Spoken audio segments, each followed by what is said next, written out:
ആകാശവാണി.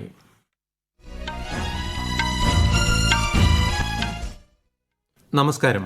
വാർത്തകൾ വായിക്കുന്നത് ഉദയൻ കിളിയന്നൂർ.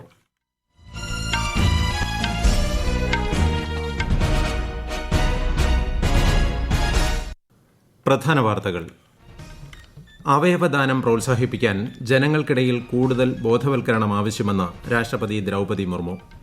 കേന്ദ്ര സർക്കാരിന്റെ വിവിധ ക്ഷേമ പദ്ധതികൾ ഗുണഭോക്താക്കളുടെ ജീവിതത്തിലുണ്ടാക്കിയ മാറ്റം ധൈര്യവും സംതൃപ്തിയും നൽകുന്നതായി പ്രധാനമന്ത്രി നരേന്ദ്രമോദി. ജമ്മുകാശ്മീരിൽ ഭീകരാക്രമണം പൂർണ്ണമായും തടയാൻ സർക്കാർ ആവശ്യമായ നടപടികൾ ഉറപ്പാക്കുമെന്ന് രാജ്യരക്ഷാമന്ത്രി രാജ്നാഥ് സിംഗ്. രാജ്യവികസനത്തിൽ ജനപങ്കാളിത്തം ഉറപ്പാക്കുന്നതിന്റെ ഭാഗമാണ് വികസിത് ഭാരത് സങ്കല്പ് യാത്രയെന്ന് കേന്ദ്ര സഹമന്ത്രി വി മുരളീധരൻ. സംസ്ഥാന ചീഫ് സെക്രട്ടറിമാരുടെ മൂന്നാമത് ദേശീയ സമ്മേളനം ന്യൂഡൽഹിയിൽ ആരംഭിച്ചു. ഇന്ത്യ ദക്ഷിണാഫ്രിക്ക ക്രിക്കറ്റ് ടെസ്റ്റ് ഒന്നാം ഇന്നിംഗ്സിൽ ഇന്ത്യ 245 റൺസിന് പുറത്ത്. ISL ഫുട്ബോളിൽ കേരള ബ്ലാസ്റ്റേഴ്സ് മോഹൻ ബഗാൻ പോരാട്ടം അല്പസമയത്തിനകം. വാർത്തകൾ വിശദമായി.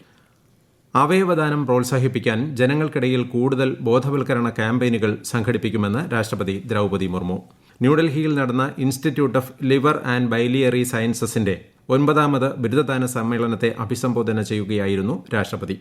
അവയവദാനവുമായി ബന്ധപ്പെട്ട പ്രശ്നങ്ങൾ പരിഹരിക്കേണ്ടത് അവബോധമുള്ള സമൂഹത്തിന്റെ ഉത്തരവാദിത്വമാണെന്ന് ശ്രീമതി മുർമു അഭിപ്രായപ്പെട്ടു. പ്രതിരോധ ആരോഗ്യ സംരക്ഷണത്തിൽ കൂടുതൽ ശ്രദ്ധ ചെലുത്തേണ്ടതിന്റെ ആവശ്യകതയെക്കുറിച്ചും ശ്രീമതി മുർമു ഊന്നിപ്പറഞ്ഞു. കഴിഞ്ഞ 10 വർഷത്തിൽ വിവിധ ക്ഷേമ പദ്ധതികളിലൂടെ ഗുണഭോക്താക്കളുടെ ജീവിതത്തിലുണ്ടായ മാറ്റം ധൈര്യവും സംതൃപ്തിയും നൽകുന്നതായി പ്രധാനമന്ത്രി നരേന്ദ്രമോദി. കേന്ദ്ര സർക്കാർ പദ്ധതികളുടെ ഗുണഭോക്താക്കളുമായി വീഡിയോ കോൺഫറൻസിംഗിലൂടെ സംവദിക്കുകയായിരുന്നു പ്രധാനമന്ത്രി. विकसित भारत संकल्प यात्रा को शुरू हुए अभी 50 दिन भी नहीं हुए हैं, लेकिन ये यात्रा अब तक लाखों गांवों तक पहुंच चुकी है. इस महाअभियान को सफल बनाने के लिए मैं आप सभी देशवासियों का, विशेष करके मेरी माताओं बहनों का आभार व्यक्त करता हूं. इस विकसित भारत संकल्प यात्रा के दौरान वोकल फॉर लोकल का संदेश ये गांव-गांव, गली-गली गूंजते रहना चाहिए. വികസിത് ഭാരത് സങ്കല്പ് യാത്ര ആരംഭിച്ചതിന് ശേഷം ഉജ്ജ്വല ഗ്യാസ് കണക്ഷനായി 4.5 ലക്ഷം പുതിയ അപേക്ഷകൾ ലഭിച്ചതായും 1 കോടിയിലധികം ആയുഷ്മാൻ കാർഡുകൾ വിതരണം ചെയ്തതായും പ്രധാനമന്ത്രി പറഞ്ഞു. ഏകദേശം 1.25 കോടി ജനങ്ങളുടെ ആരോഗ്യ പരിശോധനകൾ നടത്തിയെന്നും 10 കോടി സ്ത്രീകൾ സ്വാശ്രയ ഗ്രൂപ്പുകളിൽ ചേരുകയും ഇവർക്കായി 7.5 ലക്ഷം കോടി രൂപ ബാങ്കുകൾ നൽകിയതായും അദ്ദേഹം കൂട്ടിച്ചേർത്തു. വികസിത് ഭാരത് സങ്കല്പ് യാത്ര ഇന്ന് ഡൽഹിയിൽ വിവിധയിടങ്ങളിൽ പര്യടനം നടത്തി. കേന്ദ്രമന്ത്രിമാരായ രാജീവ് ചന്ദ്രശേഖർ, മീനാക്ഷി ലേഖി, BJP ദേശീയ അധ്യക്ഷൻ JP നദ്ദ എന്നിവർ ഡൽഹിയിലെ മെഹർനഗറിൽ പ്രധാനമന്ത്രി നരേന്ദ്രമോദി കേന്ദ്ര പദ്ധതികളുടെ ഗുണഭോക്താക്കളുമായി വീഡിയോ കോൺഫറൻസിംഗിലൂടെ സംവദിക്കുന്ന പരിപാടി തത്സമയം വീക്ഷിച്ചു. രാജ്യവികസനത്തിൽ ജനപങ്കാളിത്തം ഉറപ്പാക്കുന്നതിന്റെ ഭാഗമാണ് വികസിത് ഭാരത് സങ്കല്പ് യാത്രയെന്ന് കേന്ദ്ര സഹമന്ത്രി വി മുരളീധരൻ. വികസിത് ഭാരത് സങ്കല്പ് യാത്രയുടെ ഭാഗമായി തിരുവനന്തപുരം വെഞ്ഞാറമൂട്ട് സംഘടിപ്പിച്ച പരിപാടി ഉദ്ഘാടനം ചെയ്യുകയായിരുന്നു അദ്ദേഹം. 2047 വികസിത ഇന്ത്യ എന്ന ലക്ഷ്യത്തിൽ എത്താൻ സർക്കാരും ജനങ്ങളും ഒരുമിച്ച് മുന്നോട്ടു പോകണം. കേന്ദ്ര പദ്ധതികൾ എല്ലാവരിലും എത്തുന്നതിന്റെ സൂചനയാണ് യാത്രയ്ക്ക് ലഭിക്കുന്ന പൊതുജന പങ്കാളിത്തമെന്നും അദ്ദേഹം പറഞ്ഞു. വികസിത് ഭാരത് സങ്കല്പ് യാത്ര കേരളത്തിൽ വിവിധയിടങ്ങളിൽ പുരോഗമിക്കുന്നു. കോട്ടയത്ത് പൂഞ്ഞാർ, എലിക്കുളം ഗ്രാമപഞ്ചായത്തുകൾ, കണ്ണൂർ ജില്ലയിലെ ചെറുപുഴ, കണ്ണൂർ ടൗൺ സ്ക്വയർ, കീഴ്പള്ളി, മുഴക്കുന്ന്, ഇടുക്കിയിലെ കാന്തല്ലൂർ, പാലക്കാട് നഗരസഭാ പ്രദേശങ്ങൾ, ആലപ്പുഴ നൂറനാട്, വയനാട് തൊണ്ടർനാട്, കോഴിക്കോട് കീഴരിയൂർ, മേപ്പയൂർ പഞ്ചായത്തുകൾ, കൊല്ലം ജില്ലയിലെ മൺട്രോത്തുരുത്ത് എന്നിവിടങ്ങളിൽ പര്യടനം നടന്നു. ലക്ഷദ്വീപിലും ഇന്ന് വികസിത് ഭാരത് സങ്കല്പ് യാത്ര നടന്നു. ജമ്മുകാശ്മീരിലെ പൂഞ്ച് ജില്ലയിൽ അടുത്തിടെയുണ്ടായ ഭീകരാക്രമണം കണക്കിലെടുത്ത് ഭാവിയിൽ ഇത്തരം സംഭവങ്ങൾ ഉണ്ടാകാതിരിക്കാൻ ആവശ്യമായ നടപടികൾ സ്വീകരിക്കുമെന്ന് രാജ്യരക്ഷാമന്ത്രി രാജ്നാഥ് സിംഗ്. രജൌരി, പൂഞ്ച് സെക്ടറിലെ സന്ദർശനത്തിനിടെ സൈനികരുമായി സംവദിക്കുകയായിരുന്നു അദ്ദേഹം. സർക്കാർ എപ്പോഴും സൈനികർക്ക് ഒപ്പമാണെന്ന് പറഞ്ഞ ശ്രീ രാജ്നാഥ് സിംഗ് ഭീകരാക്രമണങ്ങൾ തടയാൻ സുരക്ഷാ ഏജൻസികളും രഹസ്യാന്വേഷണ ഏജൻസികളും സഹകരിച്ച് പ്രവർത്തിക്കുന്നുണ്ടെന്നും ചൂണ്ടിക്കാട്ടി. മുസ്ലിം ലീഗ് ജമ്മുകാശ്മീർ മസറത്ത് ആലം വിമത വിഭാഗത്തെ നിരോധിത സംഘടനയായി പ്രഖ്യാപിച്ചു. സംഘടനയും അതിലെ അംഗങ്ങളും ദേശവിരുദ്ധ പ്രവർത്തനങ്ങൾക്ക് നേതൃത്വം നൽകുകയും ഭീകരവാദത്തെ പിന്തുണയ്ക്കുകയും ചെയ്യുന്നുവെന്ന് ചൂണ്ടിക്കാട്ടിയാണ് നടപടി. ചീഫ് സെക്രട്ടറിമാരുടെ മൂന്നാമത് ദേശീയ സമ്മേളനം ന്യൂഡൽഹിയിൽ ആരംഭിച്ചു. സമ്മേളനത്തിൽ നാളെയും മറ്റന്നാളും പ്രധാനമന്ത്രി നരേന്ദ്രമോദി അധ്യക്ഷത വഹിക്കും. കേന്ദ്ര സംസ്ഥാന സർക്കാരുകൾ തമ്മിലുള്ള ഭരണ പങ്കാളിത്തം പ്രോത്സാഹിപ്പിക്കാൻ ലക്ഷ്യമിട്ടാണ് 3 ദിവസത്തെ സമ്മേളനം സംഘടിപ്പിക്കുന്നത്. കേന്ദ്ര സർക്കാർ പ്രതിനിധികൾ, ചീഫ് സെക്രട്ടറിമാർ, മുതിർന്ന ഉദ്യോഗസ്ഥർ ഉൾപ്പെടെ 200-ലധികം പ്രതിനിധികൾ സമ്മേളനത്തിൽ പങ്കെടുക്കും. ഈസ് ഓഫ് ലിവിംഗ് എന്നതാണ് സമ്മേളനത്തിന്റെ പ്രമേയം. ഈ വാർത്തകൾ ആകാശവാണിയിൽ നിന്ന്. കൊപ്രയുടെ പുതുക്കിയ താങ്ങുവിലയ്ക്ക് കേന്ദ്രമന്ത്രിസഭ അംഗീകാരം നൽകി. 2024 സീസണിൽ മില്ലിംഗ് കൊപ്രയ്ക്ക് 300 രൂപയും ഉണ്ടക്കൊപ്രയ്ക്ക് ക്വിന്റലിന് 250 രൂപയും വർദ്ധിക്കും.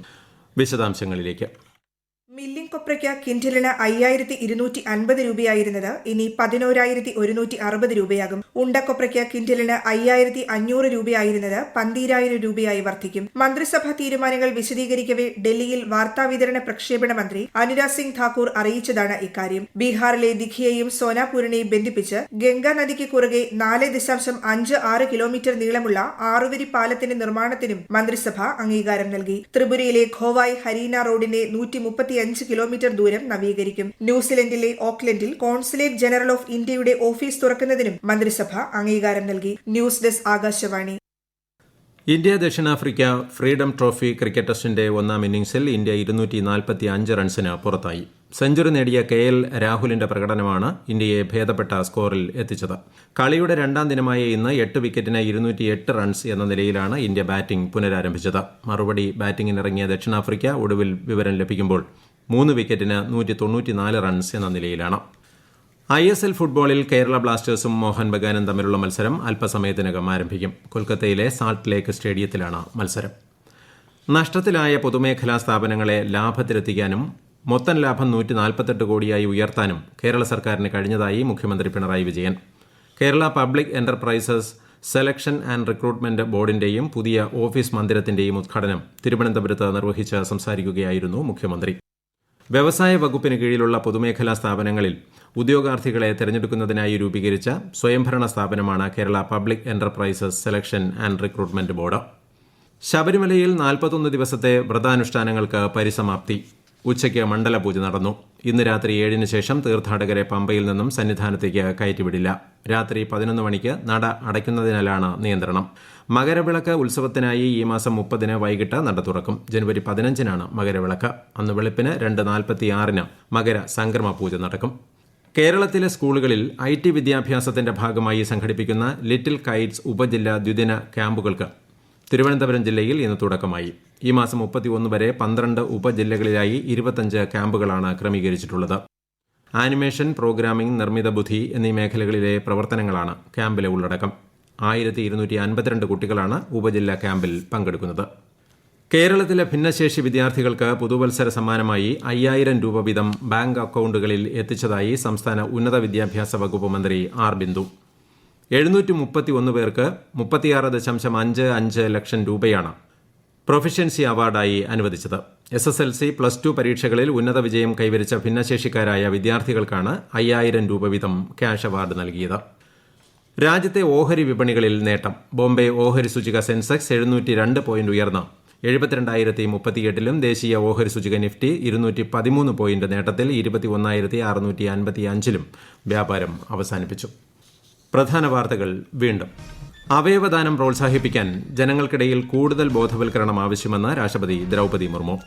കേന്ദ്ര സർക്കാരിന്റെ വിവിധ ക്ഷേമ പദ്ധതികൾ ഗുണഭോക്താക്കളുടെ ജീവിതത്തിൽ ഉണ്ടാക്കിയ മാറ്റം ധൈര്യവും സംതൃപ്തിയും നൽകുന്നതായി പ്രധാനമന്ത്രി നരേന്ദ്രമോദി. ജമ്മുകാശ്മീരിൽ ഭീകരാക്രമണം പൂർണ്ണമായും തടയാൻ സർക്കാർ ആവശ്യമായ നടപടികൾ ഉറപ്പാക്കുമെന്ന് രാജ്യരക്ഷാമന്ത്രി രാജ്നാഥ് സിംഗ്. രാജ്യവികസനത്തിൽ ജനപങ്കാളിത്തം ഉറപ്പാക്കുന്നതിന്റെ ഭാഗമാണ് വികസിത് ഭാരത് സങ്കല്പ യാത്രയെന്ന് കേന്ദ്ര സഹമന്ത്രി വി മുരളീധരൻ. സംസ്ഥാന ചീഫ് സെക്രട്ടറിമാരുടെ 3ാമത് ദേശീയ സമ്മേളനം ന്യൂഡൽഹിയിൽ ആരംഭിച്ചു. ഇന്ത്യ ദക്ഷിണാഫ്രിക്ക ക്രിക്കറ്റ് ടെസ്റ്റ് 1-ാം ഇന്നിംഗ്സിൽ ഇന്ത്യ 245 റൺസിന് പുറത്ത്. ISL ഫുട്ബോളിൽ കേരള ബ്ലാസ്റ്റേഴ്സ് മോഹൻ ബഗാൻ പോരാട്ടം അല്പസമയത്തിനകം. വാർത്തകൾ കഴിഞ്ഞു. അടുത്ത വാർത്താ പ്രക്ഷേപണം 8:35-ന്.